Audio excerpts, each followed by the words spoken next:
কিছুক্ষণ আগেই এক ব্যক্তির সাথে দেখা হলো, তা ওনার কাছে কিছু টাকা পেতাম, তা যেই টাকা চাইতে আসলাম চাইলাম, তারপরে সে বলছে হ্যাঁ দিয়ে দেবো।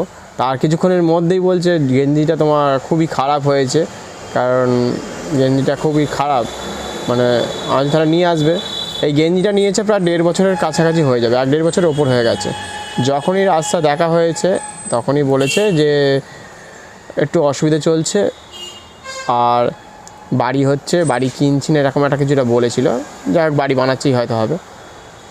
এবার এটা চেয়েছি প্রায় 6-7 বার হবে রাস্তায় দেখা হয়েছে, রাস্তা যখন দেখা হয়েছে। তা এরপরে যখন আজকে চাইলাম, প্রায় 1-1.5 বছর হয়ে গেছে, যেই চাইলাম তখন বলছে গেঞ্জিটা খারাপ হয়ে গেছে। তা যারা ব্যবসা করছে, ব্যবসা সম্বন্ধে যদি সঠিক চিন্তা ধারণা না থাকে, তাহলে কিন্তু আপনি প্রতিদিন ঠকবেন। যারা নতুন এবং পুরনো যতই যাই হোক, প্রতিদিনই মানুষ বিভিন্ন রকম টেকনিক নিয়ে চলছে। প্রতিদিন মানুষ কিন্তু ঠকানোর জন্য বলছি না, আপনাকে সতর্ক থাকতে হবে। যে কোনো মানুষ সবসময় সে জীবনে একা, আর আপনার চারপাশে, আপনি দোকানে থাকুন, বাড়িতে থাকুন, আর যে কোনো জায়গায় থাকুন, জলে জঙ্গলে যেখানেই থাকুন, সেখানে কিন্তু আপনার আশেপাশে চারিদিকে সতর্ক না থাকলে বিভিন্ন জন মানুষের সাথে দেখা হবে প্রতিদিন, প্রতিনিয়ত, এবং তাদের সাথে চলাফেরা করতে হবে, ওঠা বসা করতে হবে। প্রত্যেকেরই অসুবিধে প্রতিটা মুহূর্তে চলছে, প্রতিটা মুহূর্তে তাদের অসুবিধার শেষ নেই। যাদের অধিক টাকা আছে তারা আজকাল খুব সতর্ক, তারা 500 টাকার মাল অন্তত 150 টাকা করে মানে কমিয়ে আনলে ভালো হয়, মানে 150 টাকা দিলে ভালো হয়। তারা খুব চিপ রেটে চলছে এবং খুব সতর্কভাবে চলে। বেশ কিছু মানুষ আছে, সবাই না হলেও কিছু মানুষ তো অবশ্যই, প্রায় 80% মানুষ খুব সতর্কভাবে চলছে। তা তারা যে কোনো জিনিস আছে সব দর করে, কিছু মানুষ আছে দরদস্তুর করে না। আর এবার মিডলম্যান তো আছেই কিছু। এরকম প্রতিদিন কিন্তু আপনি যে কোনো জায়গায় বিজনেস করতে যাচ্ছেন, যে কোনো জায়গাতেই থাকুন না কেন, যে কোনো অঞ্চলেই থাকুন না, যাদের ধারে বিজনেস হয়, বিশেষ করে যেসব এলাকায়, সেই সব এলাকায় ভয়ঙ্কর একটা ঘটনা ঘটে। আর যাদের ক্যাশে বিজনেস হয় তাদের তো কোনো চিন্তাই নেই, যে 10 টাকা কিনে আসলাম, 11 টাকা 12 টাকায় বা 20 টাকায় বিক্রি করলো। যে কোনো বিজনেস আপনার মতো করে আপনি ভেবে নেবেন। আর যেসব এলাকায় মানুষ চারপাশে ঘুরছে, সবসময় কিন্তু ভাববেন যে আপনার কাছে এসছে, মানে আপনার বাড়িতে আসুক আর যেখানে আসুক, সবসময় মাথার মধ্যে একটা জিনিস রাখবেন যে হয়তো আমাকে ঠকাতে এসছে, এইটা ভেবে সবসময় মাথায় রাখবেন যে কিছু চাইতে পারে, কিছু হয়তো ভুলিয়ে ভালিয়ে নিয়ে যেতে পারে, অনেক ভালো রকমভাবে বুঝিয়ে আপনার থেকে নিয়ে চলে যাবে। তা 1 বছর পরে মনে হচ্ছে যে এই জিনিসটা খারাপ হয়েছে বা গেঞ্জি, আমি সঙ্গে সঙ্গে বললাম তাহলে ফেরত দিয়ে আসবেন। জানি না কালকে আসবে কি না, আশা করি হয়তো আসবে না, তবুও আমি ধরলাম আসবে। তা প্রতিদিন এরকম চলতেই থাকবে। তা সেই জন্য যে কোনো ব্যবসা করতে গেলে আগে সতর্ক থাকতে হবে যে আমার মাল বিক্রি হচ্ছে না, তাও ভালো। হয়তো ভাবছেন যে ঠিক আছে, অনেক দিন ধরে পড়ে আছে কোনো একটা প্রোডাক্ট, সেটা বিক্রি করে দিই। 50 টাকার মাল হয়তো 80 টাকা, এই 50 টাকার মাল হয়তো 40 টাকা ছেড়ে দিলেন বা 30 টাকা ছেড়ে দিলেন, হ্যাঁ, লাভ করলেন না।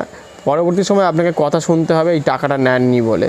যারা ভুল করে একবার মনে হচ্ছে দিয়ে দিয়েছেন, হাত ছাড়া করেছেন যারা, মানে একদম বড়শির মতো, মানে আপনি ছিপ নিয়ে বসে আছেন আর মাছ যদি আপনার বড়শি নিয়ে চলে যায়, ঠিক একদম ওরকম ধরনের। একবার হাত থেকে যদি কোনো ঢিল যদি বেরিয়ে যায়, জলের ওপারে যদি ছিটকে চলে যায়, সেই ঢিল খুঁজতে যেমন আপনাকে মানে অনেক কঠিন পরিশ্রম করতে হবে, ঠিক সেরকম ধরনের। মানে সেই জন্য প্রতিটা মানুষকে বলছি, যারা ছোট বড় আছে, এরকম কোনো রকম শিক্ষা মাধ্যম আমাদের কাছে হয়তো নেই, যে আমাদের কাছে কারা শেখাবে যে ব্যবসা করতে গেলে কীভাবে লোকে ধার নিয়ে যায়, কি কি কারণের জন্য মানুষ, কত রকম টেকনিক আছে।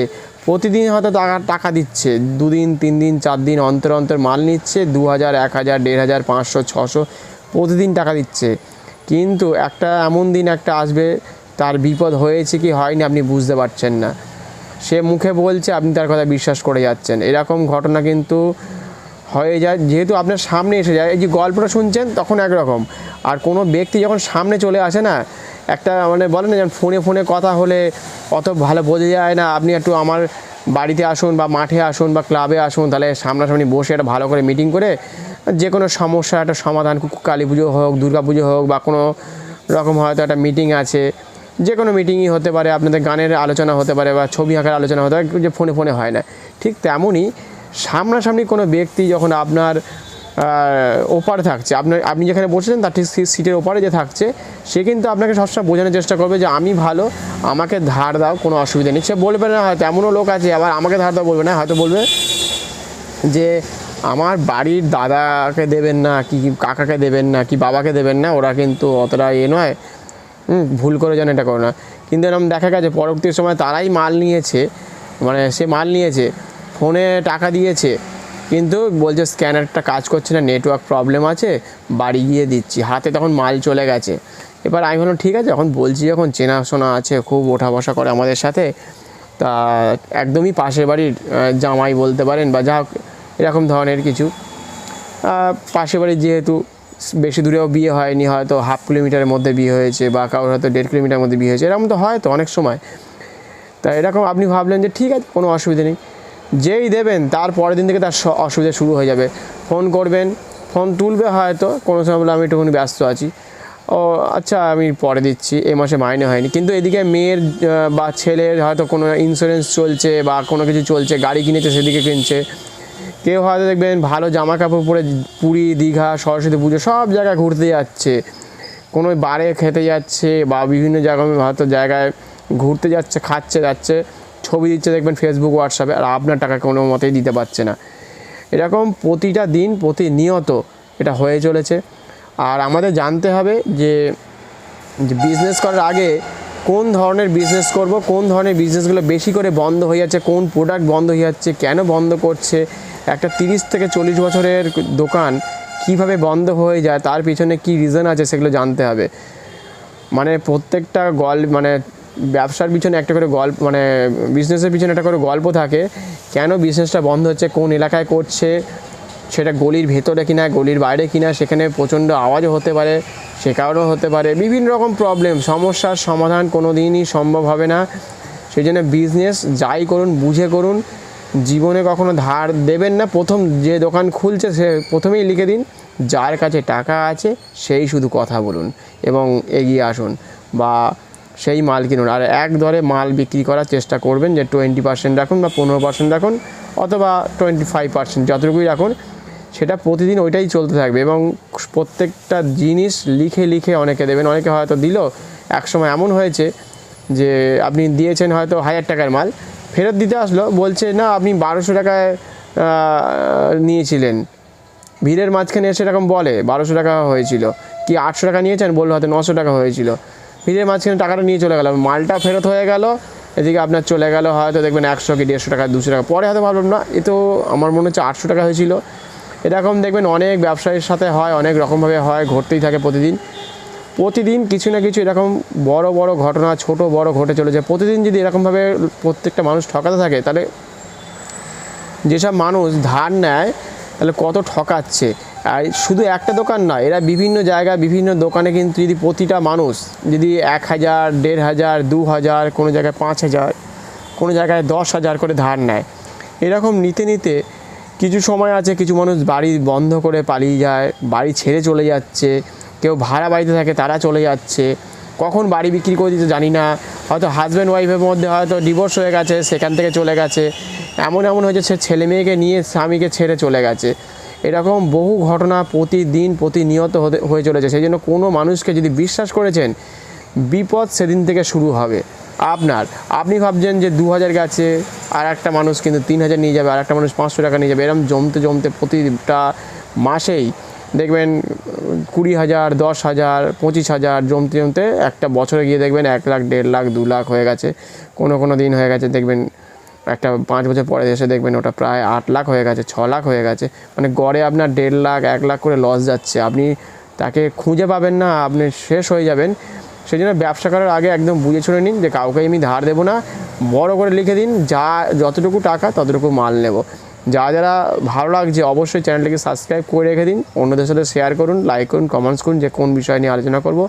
এরকম বহু ব্যবসায়ী আছে, বিভিন্ন রকম সমস্যা আছে মানুষের জীবনে, তা যাতে বেরিয়ে আসতে পারে সেই নিয়ে ব্যবসা করতে হবে। আর যারা অ্যামাজন বা বিভিন্ন কোম্পানি, ফ্লিপকার্ট, বিভিন্ন কোম্পানি থেকে কেনে, দেখবেন কি হয় সমস্যাটা, তারা ওখান থেকে তো কিনছে, কিন্তু যখন কোনো বিপদে পড়ে 500 টাকা খুচরো করে দেওয়া, বাড়ির লোক যদি এসে যদি মনে করে যে এসছে বৃষ্টি ভেজা, সেই দোকানের সামনে সে দাঁড়িয়ে অনেকক্ষণ দাঁড়িয়ে আছে 1 ঘন্টা ধরে, অথচ সেই সব দোকান থেকে মাল কেনে না। হয়তো সেই দোকানের মাল বা প্রোডাক্ট ভালো নাও হতে পারে, অনেক সময় ভুলের কারণে হোক একটা বিস্কুটের প্যাকেট কিনতে পারেন, কিনে একটা কুকুরকে খাইয়ে দিতে পারেন 2 টাকা 4 টাকার, তাতে কিন্তু সেই দোকানদার খুশি হয়। কিন্তু আপনি কিন্তু কোনো সময় পুজোর চাঁদা অ্যামাজন বা গুগল যে কোনো কোম্পানি থেকে নিতে পাবেন না। কিন্তু পাশের দোকানদারকে কিন্তু ওই বৃষ্টির সময় আপনি বা অটো থেকে নেমেছেন, আপনার আত্মীয় স্বজন সেই দোকান থেকে খুচরো নেবে, সেই দোকানের তলায় এসে দাঁড়াবে। তাহলে ভেবে দেখুন, আপনার পাশের বাড়ি যারা থাকে তারা হচ্ছে আপনার আপনজনের মতো, তাদেরকে সবসময় তাদের কাছ থেকে অনেক কিছু জানার আছে, বোঝার আছে, এবং তার সাথে রিলেশনটা ভালো রাখতে হবে। রিলেশন ভালো রাখলে তারাও খুশি হয় যে হ্যাঁ ঠিক আছে, আমার পাশের বাড়ির লোক আমার থেকেও কিছু কেনে। অ্যামাজন বা ফোনপে থেকে কেনাটা কোনো দোষের কথা বলছি না, কিন্তু যখনই খুচরোর কথা মনে পড়ছে বা বৃষ্টির সময় যদি কোনো ব্যক্তি যখন দাঁড়াচ্ছে, তার দোকানের সামনে সে দাঁড়াচ্ছে, জল ছিটকে আসছে তখন সে দাঁড়াচ্ছে, বাসের জল যখন রাস্তা যখন জোরে যায় তখন সুযোগ পাচ্ছেন। এই সুবিধাগুলো কিন্তু সে কিন্তু অন্য জায়গায়ও চাকরি করতে যেতে পারতো, অনেক জায়গায় ঘুরতে যেতে পারতো, সে কিন্তু আপনার জন্য হোক বা আপনার আশেপাশের লোকজনের জন্য দোকানটা খুলে রেখে দিয়েছে দীর্ঘদিন ধরে। এবং আপনি যে আপনার পাড়া যে বড় বড় পুজো হচ্ছে সেখানে চাঁদা কিন্তু সে দেয় আপনার মারফতে, আপনি সেই টাকাটা দেন, সেই টাকাটা আবার ও বিজনেসের যে কিছু অংশ থেকে ও চাঁদা বাবদ সেখানে দেয়। তাহলে ভেবে দেখুন, পাড়ার পুজোগুলো কিন্তু ওই দোকানদারদের জন্য হচ্ছে।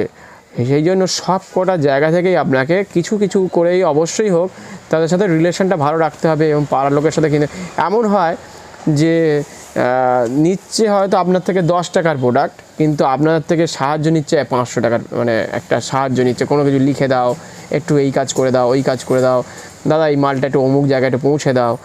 এরকম দেখবেন অনেক সময় হয়ে থাকে, বা আপনার থেকে অনেক রকম সুযোগ সুবিধা নিয়ে থাকতে পারে। আপনি যেহেতু এই বিষয় সম্বন্ধে জানেন অনেক রকম, কিন্তু আপনার থেকে কোনো জিনিস কেনে না কখনোই। যখনই আসছে পার্সেল আসছে কেনা উচিত সব জায়গা থেকেই, কিন্তু সাহায্য বা প্রতিবেশী কিন্তু আপনাকেই সাহায্য করবে, সেটা কিন্তু মাথায় রাখবেন। অনেক সময় আছে অনেকে আপনার পাশে হয়তো কোনো জিনিস ওজনে কম দেয়, সেই জন্য হয়তো আপনি দেখছেন হয়তো কিনছেন, এরকমও হয়। আপনি যাকে খুব বিশ্বাস করেন ওজনে দিচ্ছে, বা অনেক সময় হয়তো ছেঁড়া ফাটা বিক্রি করছে, হয়তো পচা মাল বিক্রি করছে, অনেকে হয়তো অনেক এক্সপায়ারি মাল বিক্রি করে দিচ্ছে।